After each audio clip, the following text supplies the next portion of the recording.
gusenga nushaka usengere kuri telefone. Yes. Churches n'izi aho byaturutse no hazi churches ziri ahantu hose ziri ahubwo ndetse buriya nuko dushaka gushyira ibintu mu kuri, tudashaka guhutaza abantu, tugira kwigisha naho hafunzwe nke. Ubwo tuzazifunga bajye basengera mu rugo rwose. Iri sengana kuvuga ko noneho mugezaho kuramenya ubukene, umuntu akazindurwa no kujya. Nta muntu waramye ubukene, ntibibaho. Ntimuzasubire, mwakoze ishyano, ababikoze bakoze ishyano.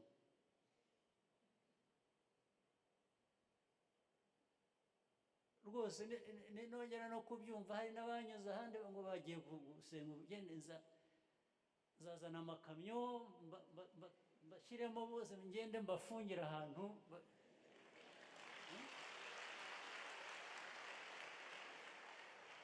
Urabyumva?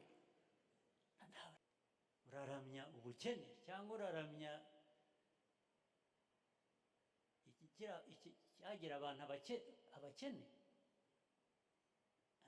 Ntabwo abantu baba bari bazima, ntibibaho, ntibizasubire.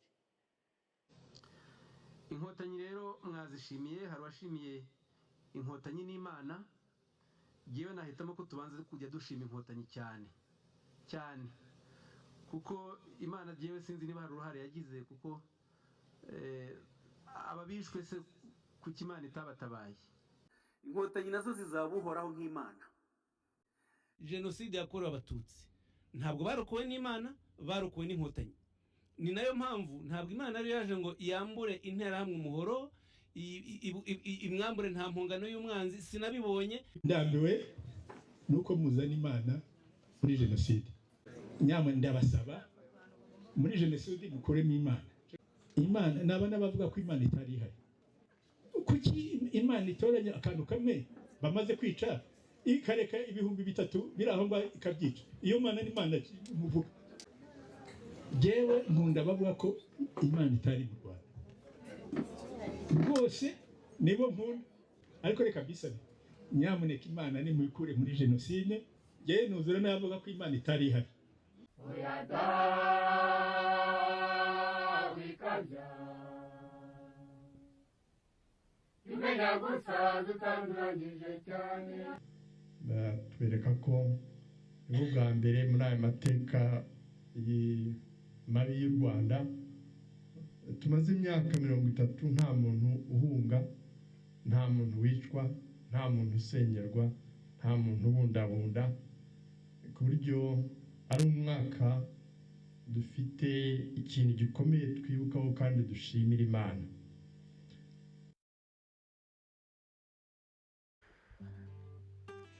Noneho mwokagira Imana mwe, ibintu inkotanyi zirimo nabiburiye izina.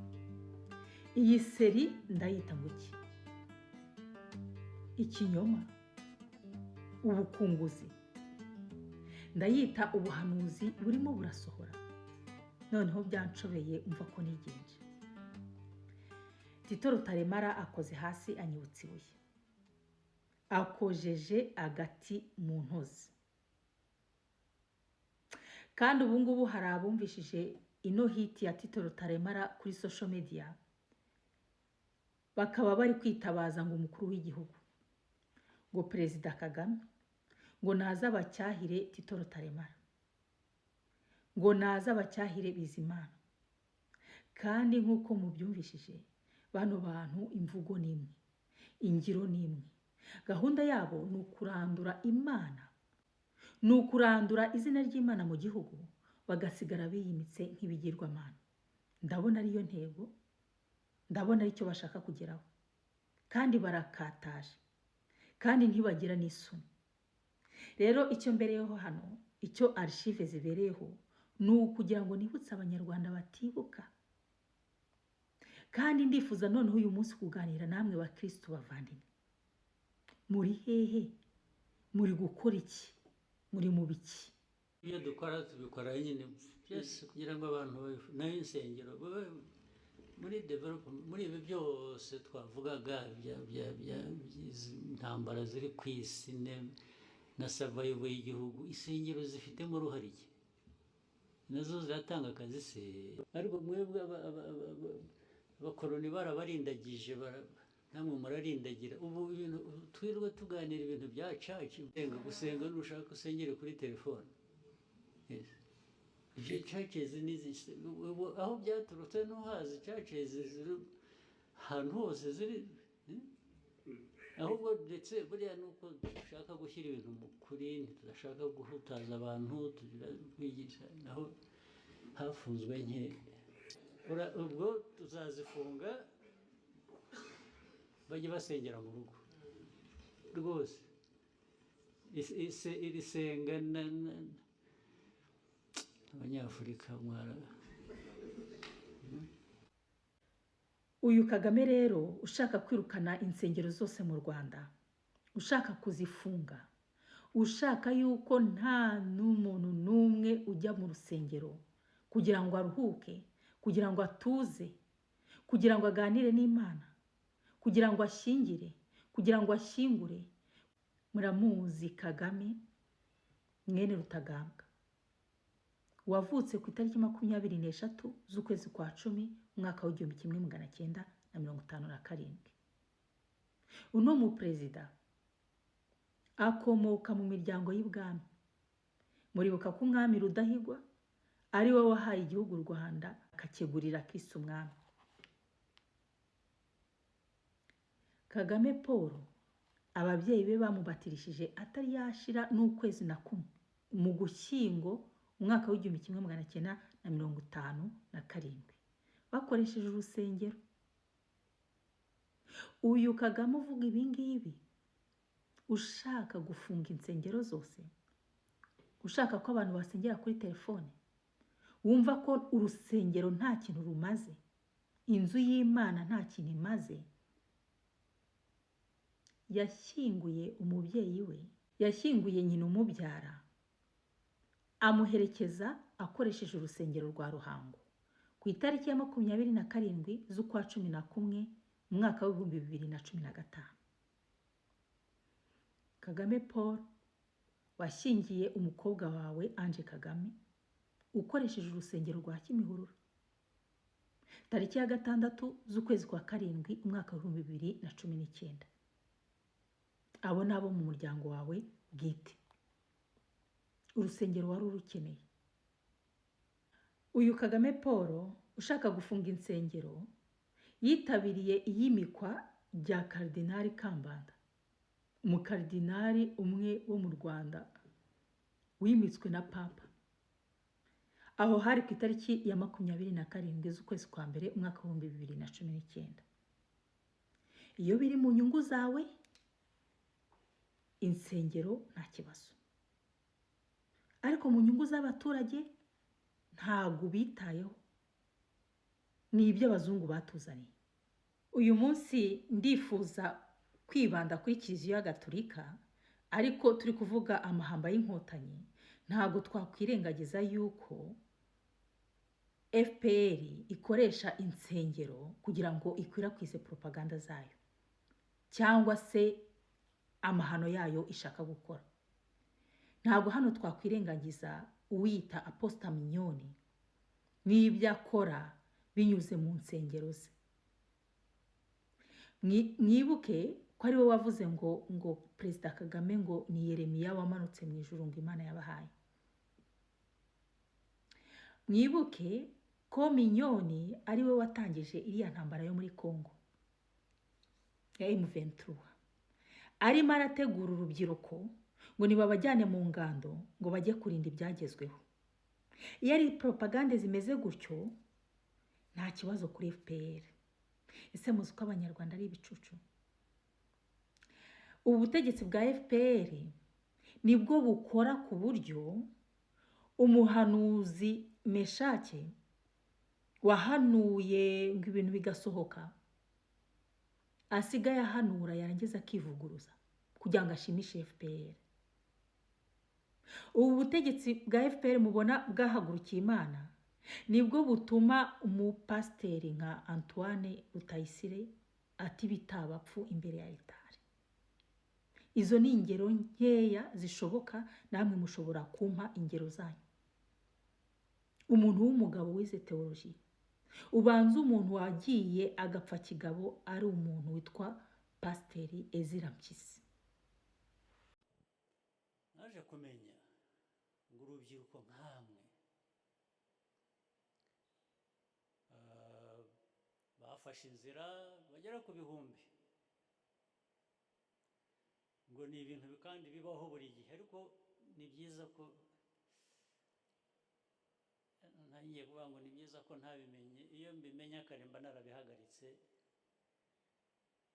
ntibikomeze kuba.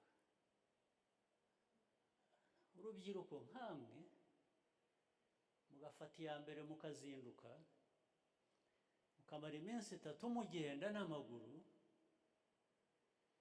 ngo bagiye ahantu sinzi ko nabyita habonekewe cyangwa habye, ariko hajyanye n'ubukene. Urabyumva? Hajyanye n'ubukene, ni ukuvuga ko noneho mugezaho kuramenya ubukene, umuntu akazindurwa no kujya. Nta muntu waramye ubukene, ntibibaho. Ntimuzasubire, mwakoze ishyano, ababikoze bakoze ishyano.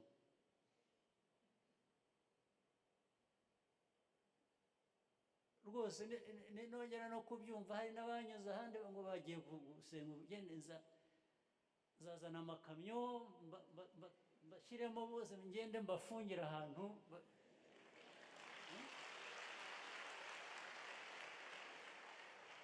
Urabyumva? Ntabwo abantu babaho muri iyi myaka, muri iki kinyejana, abantu uraramya ubukene cyangwa uraramya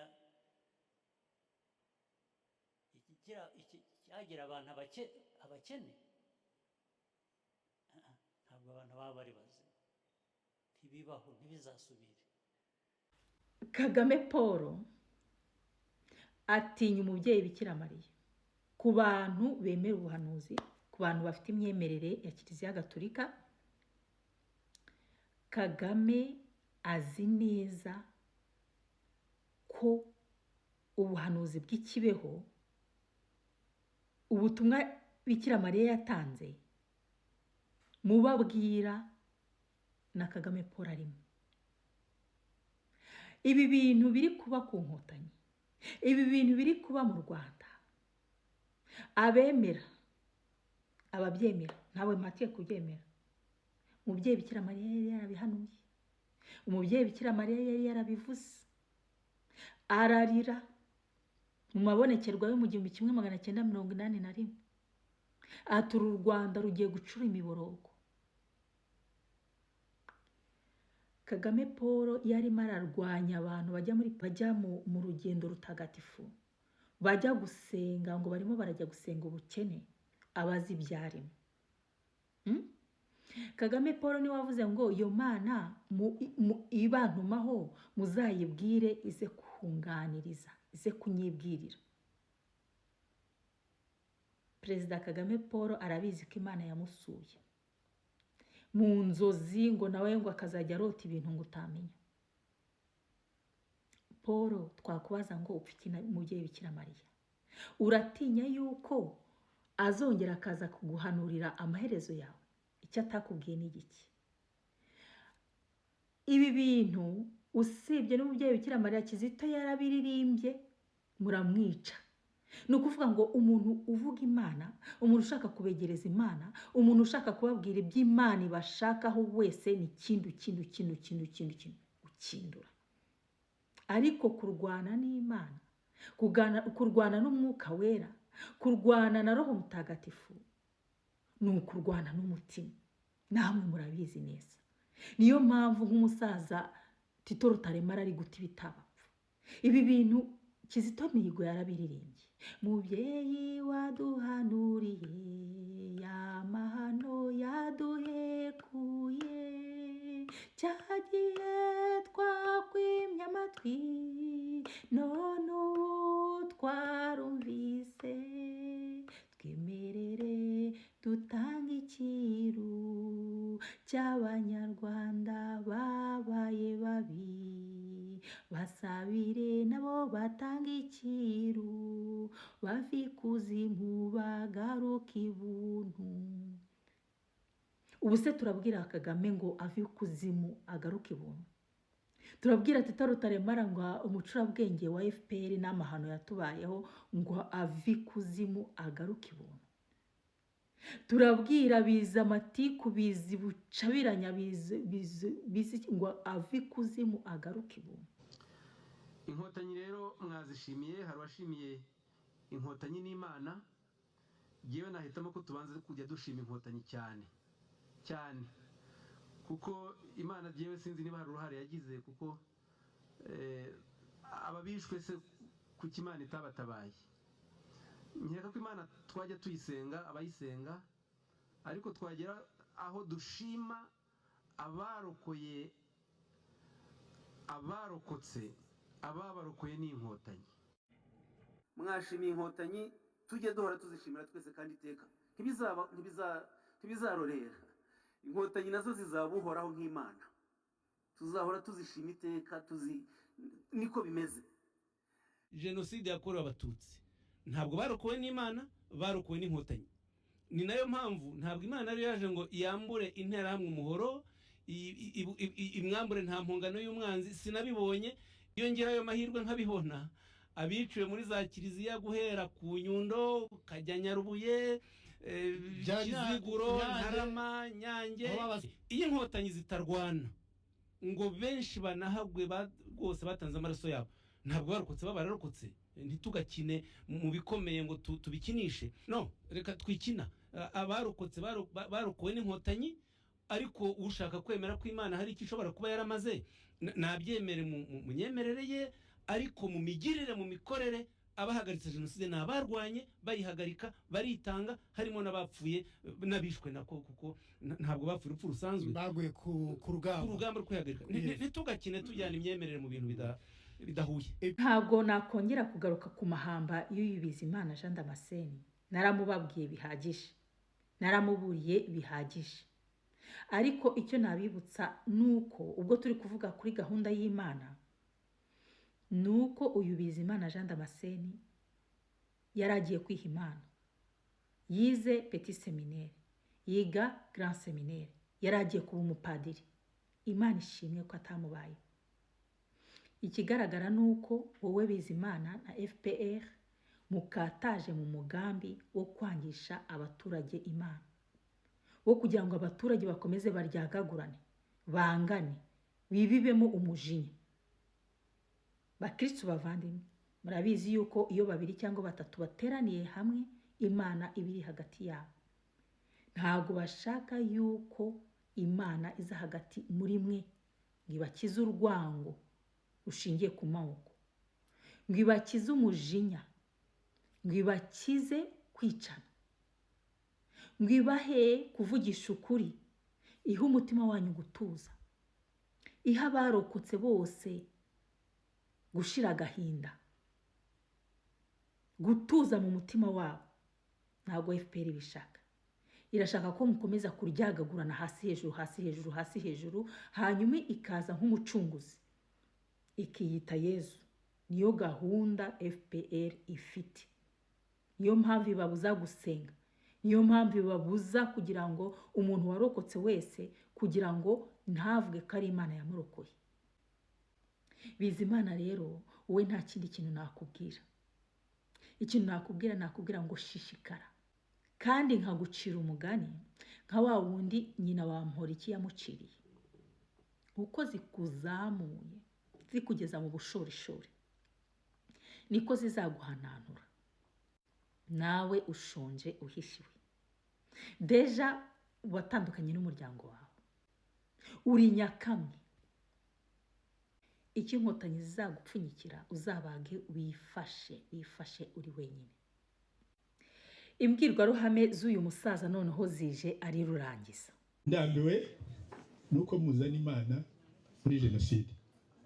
Muzi ukuntu muyizana, umuntu aravuga ngo yewe ngo bantemye umutwe bankura w'impuza ngo ariko imana irankizwa mu kuyakaguru asigaraho. Iyo mana ijya kureka ngo kure gutwiga kure amazuru bagira bati ngo iragukirije. Iyo mana ni imana yahe. Iyo mana itoranya umuntu umwe ikareka ibihumbi 3 bigapfa ni imana ki? Wenda babaza ni imana ki? Iyo muri baryo none bamugeza naho ngo hanyuma ngo imana ngo igire icyo ngo izane inkotanyi ngo zihagarika. Kuki kwimana ishoye byose kwita intera hamwe yazamura umuro ukabira hari kwishoye byose gitabikoze. Nyama ndabasaba muri jenoside mukoremo imana. Jenoside yakozwe n'abantu, ikorerwa abantu, ihagarikwa n'abantu. Imana nabana bavuga ko imana itari ihari. Kuki imana itoranya akantu kamwe bamaze kwica ikareka ibihumbi 3 biraho ngo ikabyica? Iyo mana ni imana muvuga. Ariko murumva iyo mana ariyo musenga sibyiza. Ugasanga mwayizanyemo mu gusenga iyo mana isiga duke ikica benshi ni imana nyabaki. Ariko murabyumva mwebwe. Ariko banza mute imana mwigisha atari yo nkuko muyivuga. Jewe nkunda bavuga ko imana itari mu Rwanda. Rwose nibo nkunda. Ariko reka bisabe nyamuneka imana ni muyikure muri jenoside. Jewe nuzura navuga ko imana itari ihari. Ntiyari ihari haba kugira neza, sinzi ko yaretse biriya bintu bikaba. Hari n'abakubwira ngo urumva ngo ko imana itoranya, kuki itoranya ibibisi? Ngo urumva ngo n'ubushake bw'imana, kuki ishaka ibibisi? Murumva imana ikwiye gushaka ibi. Uyu mwati kuki ibi? Ngo urumva ngo imana ngo ifite ibyayo biye. Ibyayo se gusiga akantu kamwe ikica ibihumbi 3. Murumva ari byo. Jewe ndabasaba niba mukure imana muri jenoside. Oyada wikabya imenya gusa dutanduranyije cyane. Tito Rutaremara yamye atubwiza ukuri kuva mu mizo ya mbere. Niwe waduhishuriye yuko inkotanyi zitaje gutabara abatutsi. Nzabigarukaho by'umwihariko. Tito Rutaremara noneho ashaje ashaka kutubwira ukuri kose. Ibyo avuze nta kintu narenzaho. Ariko ibintu avuze wa mugani jenoside muyikuremo imana. Kubera ko mujya gukora ayo mahano imana yari yarababuriye. Nta kintu kiba imana itakivuze. Nshobora kubwira inkotanyi Tito Rutaremara umucurabwenge wa FPR ko ikidodo kirimo kirabarya mu nda, ko ingaruka z'ibyo mwapanze zirimo zirabagaruka, zigiye kubasaza mukirukanka ku musozi. Wa mugani niba babarekere n'iyo jenoside yanyu muyikorere ku mutwe, sibyo? Nejo sufite imyaka 80, wowe ndakuzi ndakwizeye, ntabwo uzagenda byose utabitubwiye. Hari akabanga watumeneye muri kiriya kiganiro cy'ubushize, ndibuze kubaganirizaho nitonze ukwako, kubera yuko ndashaka ko mugatega amatwi. Tito Rutaremara ni mwebwe mwafasha amagi murayamena kugira ngo murye imireti. Abantu imana yaremye mubagereranya n'amagi y'inkoko agomba kumeneka kugira ngo murye imireti. Ni mwebwe mwazanye 5 none kandi ngo iyo jenoside nanone ngo nibayibatereho. Wa mugani nibayibarekere mubage mwifashe. Hari ikindi si ubundi banyarwanda murarwana n'iki? Muyimurekere Tito Rutaremara, muyirekere n'abacurabwenge ba FPR n'izindi ntera hamwe n'intindi gasani n'abicanyi bose bafatanyije. iyi jenoside bayikorere ku mutwe, ibasaze birukanke ku musozi. Hari ikindi Tito Rutaremara nta bintu byinshi mfite byo kukubwira, wowe nzakugarukaho by'umwihariko mushonje muhishiwe. Nk'uko mubibona rero, inkundura ya Tito Rutaremara umucurabwenge wa FPR Inkotanyi yatangiye kubyara umusaruro. Murabibona ko umupasiteri wo muri ADPR cyangwa se ADPR ubwayo, abapantekote ubundi baba bagomba kuba bafite roho mutagatifu, umwuka wera, batangiye kujya muri bombori, batangiye kubyina kamucerenge ya Tito Rutaremara, ngo indirimbo mwaririmbaga nimuzihagarike muririmbe jenoside yakorewe abatutsi. Inyigisho mwigishaga mu rusengero zo kwegera Imana no kwihana ibyaha cyangwa se no kuba mu Mana, muzihagarike muvuge jenoside yakorewe abatutsi. Ngayo nguko. Dore ngaho isize amatorero, dore ngaho isize abakristo. Ntabwo mbabwiye ngo nimuvugishe ukuri, ntabwo mbabwiye ngo nimuvuge ibyabaye uko byabaye. Banyarwanda, banyarwandakazi, abantu batabona yuko ishingiro ry'ubutegetsi bwa FPR Inkotanyi uvanyemo jenoside, iryo jambo jenoside, cyangwa se utanze ukuri ku kijyanye na jenoside, cyangwa se urebye mu mizi y'uwateye jenoside ukayivuga neza uko yabaye, ubutegetsi bwa FPR butahita buhirima. Abantu mwese murwana inkundura y'impinduka, nimudashakishiriza ahangaha muraswata, murimo murizengurukaho, murimo murabyina muzunga n'agatabi. Dore ngaha ho FPR isize amatorero y'Imana. Ahangaha hazaca uwambaye, ahangaha hazarokoka umuntu w'umunyembaraga. Dandi bavuga ngo only the strongest will survive. Dore ni iki gihe, iyi ni season ya FPR tugezemo. Ngaha ho ADPR igeze. Ngicyo icyo Tito Rutaremara yarazindutse aje gukora, aje gutegura.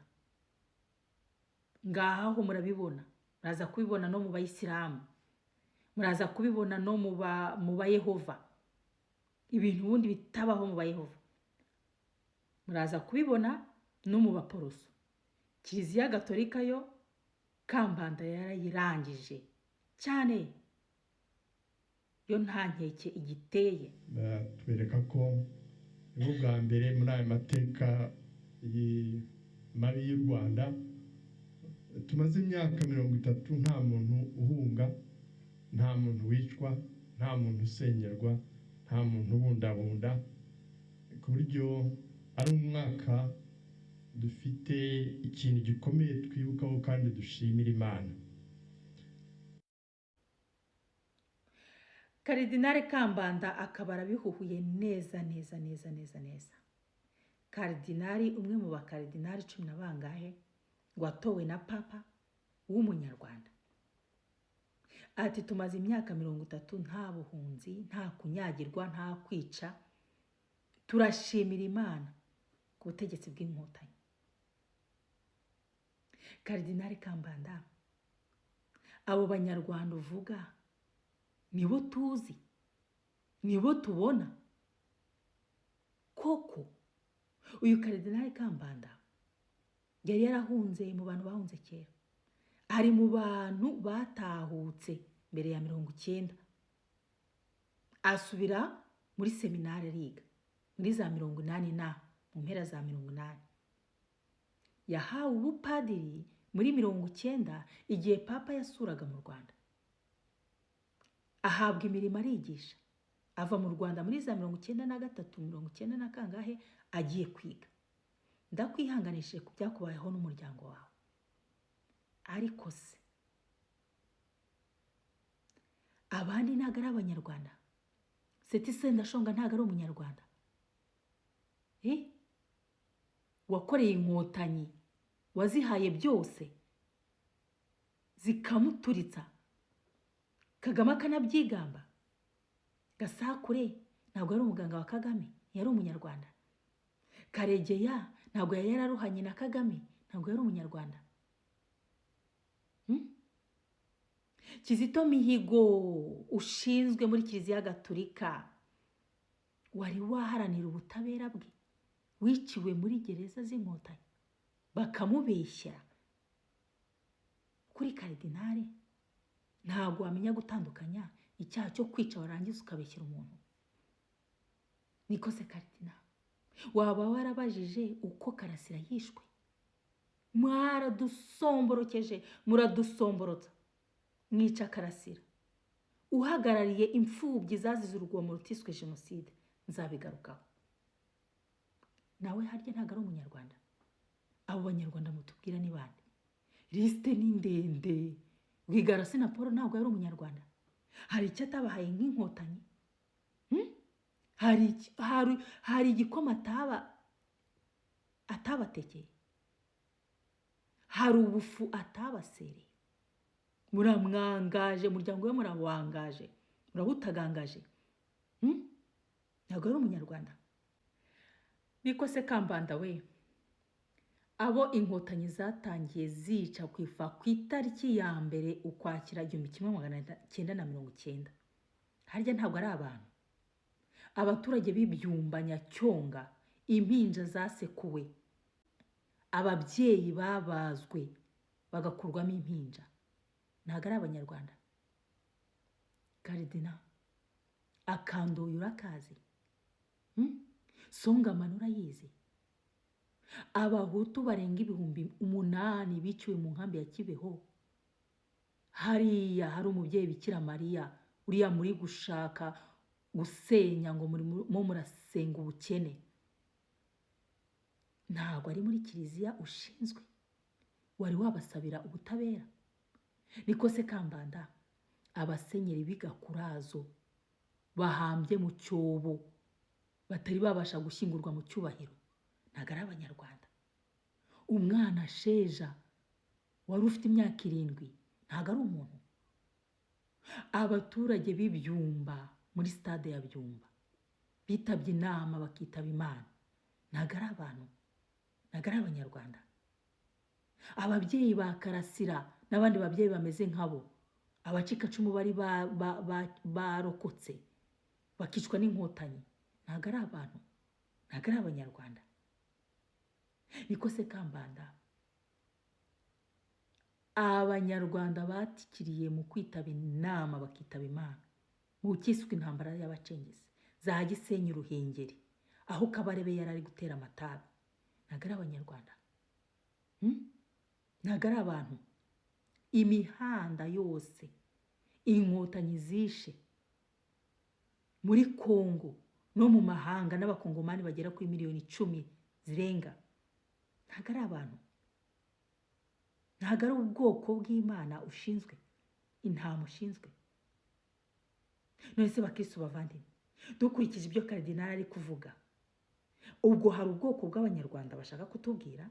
Hari natwe abenegihugu babaga mu Rwanda yaba mbere ya 1994 n'abandi badusanze mu gihugu? Hari ubwoko, hari abantu karidinari ari kuvuga?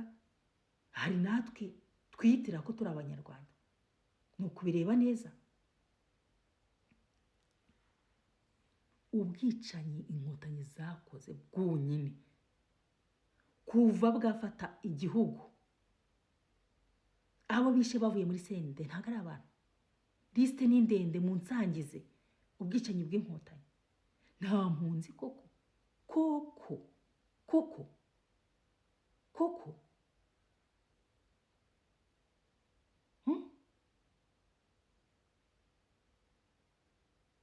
ntabishwe n'inzara koko?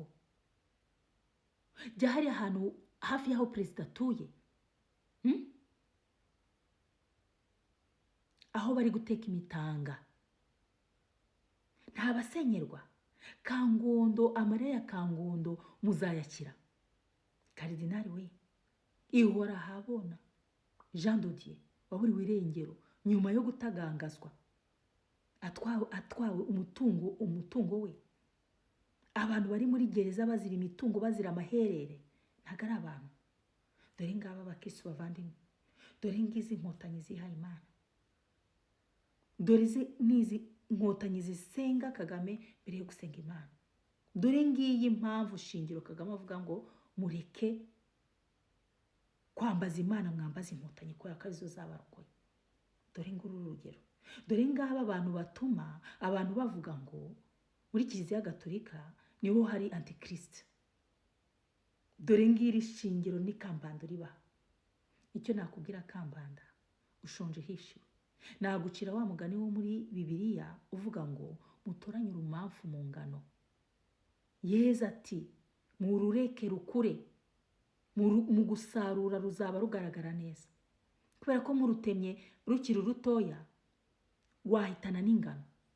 Dore ngaho ureze, turakubona uragaragaye. Mu mayeri y'inkotanyi mu gusenya Kiliziya, munyemerere nsoreze ku kintu cyambabaje. Maranye iminsi itari mikeya, ariko nkaza numva mvuga ngo buretse.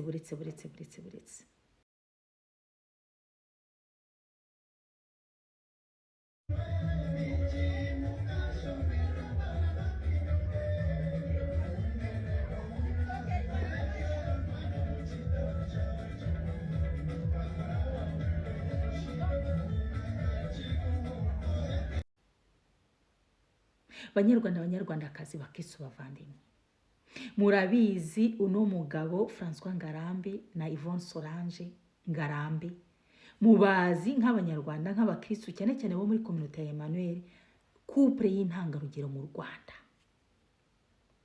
Couple ngewe ndabazi ku giti cyanjye, nababera umugabo. Ntago na rimwe bigeze bashaka kwivanga muri politike, nta na rimwe bigeze babanira abanyarwanda nabi. Ni couple abanyarwanda bose bifuza kubaho nkabo, gushaka nkabo, kubyara nkabo, kurera nkabo. Ariko Kagame yarivugiye ngo iki gihugu azagisenya kurusha uko yagisanze. Kiliziya arayisenye, abakristo arabasenye, abana b'Imana arabasenye. Rero ntago ajya atangwa n'abantu bari populaire, kubera ko azi ko adakunzwe. Kagame azi ko adakunzwe, ati ntiyegereje uriya muryango wa François Ngarambe na Yvonne Solange ntago byakunda, kubera ko ni abantu batigeze bashaka kujya muri politike. Sinibaza ko n'ubu ngubu bari muri politike. Aca mu muhungu wabo Rwego Ngarambe, muramuzi muri ministeri ya siporo. Ntago mvuze yuko Rwego adafite competence zo kuba yakora muri iyo ministeri, ariko kubona Yvonne Solange Ngarambe na François Ngarambe bahagararanye na Kagame ni ibintu Banyarwanda, Banyarwandakazi, bakristo bavandimwe, bibereka ngo muzibe na wa wundi wari usigaye ari ku ruhande rwanjye. Nje nuko mbitekereza ku giti cyanjye. Kuba Yvonne Solange na Ngarambe bayobotse n'umuryango we, na handi swat murayoboka namwe cyangwa se muceceke forever. Nta kindi se kiri hehe cyo kuvuga. Umuryango abanyarwanda bose bareba nk'icyitegererezo. Dore ngayo nguko noneho bihumira ku mirari. Ejo bundi bamaze kwica abakongomani, bamaze gutera intambara muri Kongo, tubona Ngarambe François Xavier yagiye guha umugisha, yagiye kubyinana na Corneille Nangaa, umwicanyi kabuhariwe ushakishwa ku isi yose. Iby'Imana nta wabimenya, avuga ngo wenda na Yezu yicaranye n'abakobanyi. Ariko kubona ngewe muri analize zanjye, kubona Ngarambe François Xavier wowe wicaranye na Nangaa bakimara gufata Goma, bavuga nta hacu, mbese muri Kwanda, wow, amaze kwica abakongomani bararira. Mwibuka umudamu wari wicaye ku birenge bya Nanga avuga ati baba we baratumaze. Ukabona Ngarambe François ari kubyinana na Nanga, abasenyera aho ngaho bari kuhumugisha Nanga. Nukubwira abakristo ngo ni muzibe uyoboke, agahinda kanyu mugacicike forever. Ibyo François Ngarambe yakoze kandi mumureba nk'ikitegererezo namwe mwabikora. Ngayo nguwo umugambi wa FPR Inkotanyi. Njyewe ku giti cyanjye by'umwihariko kubona François Ngarambe na Yvonne Solange bageze kuri uriya rwego biciye intege, ariko nta gitangaza. Dutangira umwaka narababwiye ngo tugiye mu mwaka wo kwinjira mu nkuge. Dutangire twinjire mu nkuge. Kwinjira mu nkuge ku bakristo baravuga ngo kuba ku isi utari uw'isi. Hari ibintu byinshi bizaduca intege, hari abantu benshi bazaduca intege, ariko muhumure bana banjye. Hari umwe cyangwa babiri nzatoranya nkabashyira hitaruye kugira ngo batazagwa muri ibi bishuko byo mu minsi ya nyuma. Dore ngibyo. Buriya hari abayobotse da, buriya hari abacecetse da, bavuga ati ibintu Solange na Ngarambe barimo n'umuryango wabo w'intangarugero nanjye ngomba kubibamo. Ndahamya ntashidikanya ko Rwego niba koko afite valeur z'ababyeyi be, ntago azabasha gukorana n'Inkotanyi igihe kirekire. Ntago bishoboka. Ibyo bintu nabiburiye umundi muntu twabanye muri communauté ya Emmanuel wari uriya ministre Beata. Muranyibuka kuri studio mutware mubwira nti umuntu ufite roho mutagatifu ntago yabasha kwibana na FPR ngo bishoboke. Bwarakeye biraba. Rwego nakwifuriza amahirwe, nakwifuriza ko umwuka wera ugutwikira, kandi ingaruka zizava muri ibi bintu zizava mu Nkotanyi. Ibizakugeraho nta kundi byagenda, sibyo? Ngira abantu inama, nifuza ko nta muntu muzima utekereza wakorana n'Inkotanyi. Mwabareka bakirwariza. Noneho rero François Ngarambe na Solange n'umuryango we ahana Inkotanyi zigejeje Imana n'umwuka wera n'abakristo bakaba babarizwa muri kariya gacu, kariya gatsiko. Ni ibintu bigushije imitima ya benshi, ni ibintu bibabaje. Ariko icyo nababwira ndavuga ngo nta kintu kiba Imana itagishatse. Sinzi umurimo muri kuhakora, sinzi umurimo wenda Imana bashaka ko mukora hariya hantu, ariko ibyo FPR ishaka ndabibabwiye. Irashaka kubwira abanyarwanda ngo Gasopo n'umuryango wari usigaye w'intangarugero turawufite mu biganza byacu. Namwe ni mupfukame cyangwa umupfe. Ariko ibya FPR ntabwo wabimenye. You cannot predict.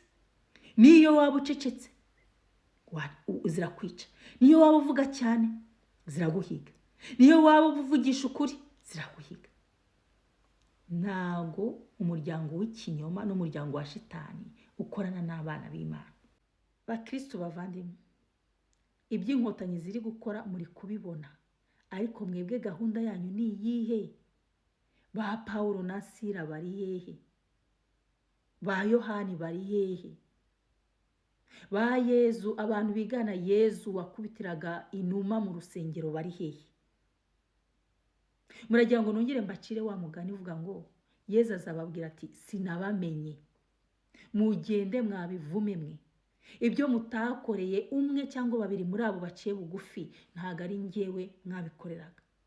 Nararwaye ntimwansura, nararenganye ntimwandenganura. Dore nguwo uwo mukristo Imana ishaka mu butegetsi bwa Kagame. Dore nguwo uwihaye Imana, Imana ishaka mu butegetsi bwa Kagame. Banyarwanda, banyarwandakazi, iki ni igihe cyo kwinjira mu nkuge. Igihe ni igihe cyo guhagarara mu kwemera Imana ikakubakirizamo. Iki ni igihe cyo kuba umukristo mu magambo no mu bikorwa. iki ni igihe cyo kwereka FPR ko itagomba gusimbura imana yindi wamenye igutuyemo mu mutima wawe. Iki ni igihe cy'uko umukristo agomba gusubiza imana mu mwanya wo kuyiha icyubahiro, agasubiza FPR mu mwanya wayo. Ibya Kayizari mu bihe Kayizari, n'iby'Imana mu bihe Imana. Abarokotse bavandimwe, agahinda kose twahuye nako, iyo umuntu adafite Imana, iyo umuntu atutse Mwuka Wera, Imana iramujugunya. Imana yajugunye Inkotanyi, Imana yajugunye Kagame, Imana yajugunye FPR. Biza kubashyiraho imyuka mibi, nibayijyane mu ngurube, sibyo? Ntabwo roho z'intungane zaziza akarengane zizishimira yuko muri gusenga Inkotanyi. Barabashuka. Tito Rutaremara arabashuka, Kagame arabashuka, Bizimana arabashuka, Bayibingira barabashuka, Bakabarebe barabashuka. Mukomere ku Mana mwemeye, mureke gushwana n'abaturanyi, mureke urwangano, mureke duhime FPR ijye mu ngenga y'umuriro yonyine, ijye muri Gihonomu yonyine, ihire muri Sodoma na Gomora yonyine.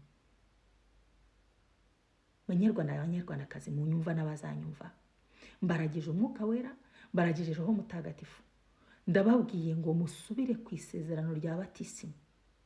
Abizera imyemerere mwizeramo yose, mwambaze Imana musenga idukize ano mashitani. Mu izina rya Yesu, mu izina rya Yesu, mu izina ry'Imana y'u Rwanda, mu izina ry'abasenga Muhamadi n'abandi basenga imyemerere yanyu yose, mwamagane shitani, mwimike Imana mu mutima wanyu, kandi tuzatsinda.